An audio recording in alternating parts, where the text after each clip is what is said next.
Yo, what's up mga brad? Magandang tanghali po. Apihanin po sa mga brad natin at magandang tanghali po sa mga followers po natin. Update ko po kayo sa ginagawa po namin ngayon. Pakita ko po sa inyo. Let's go po. Ayan po yung blasting po. Yan. Kung nakikita nyo po yan ay hindi ko po na nabidyohan kasi na kinabit na ho namin. Makalimlim ho kanina ho dito, kinabit namin. Ito po yun, yung flashing po yan. Yan po ay bago ho natin isalpak yan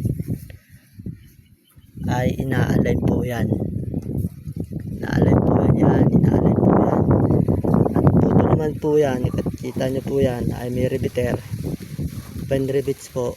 Ito naman po ay ginugupitan po namin yan, pag ganyan po at pag ganon, para lumapat po yan lahat po yan.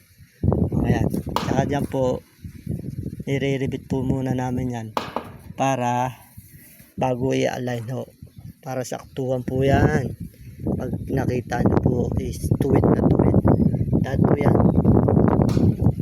Ayan po, ang tukso po namin dito ay lagi po kami nag-allowance dito ng dos.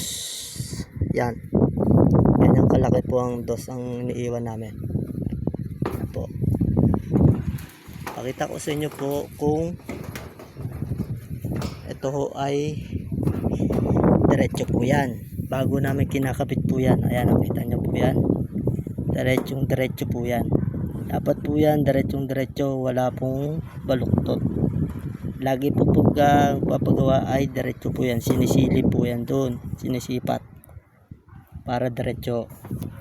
So yan po yung nagagawa na namin. At saka yun din ho yun. Ayan, for flashing 0.16 po kapal nyan. Ito po ay natakabit namin kahapon.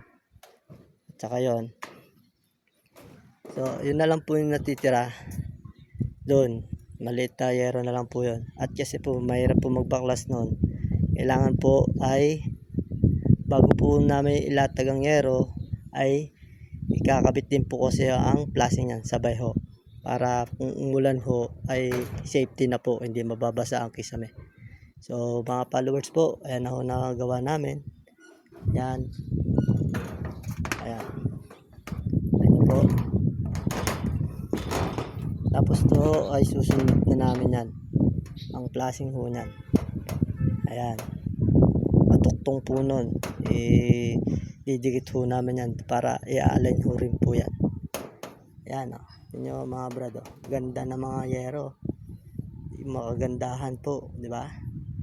Yan ang mga kabuuan ng yero na magaganda ang sukat, isang largahan ho, maganda ho tin yan, di ba po mga followers?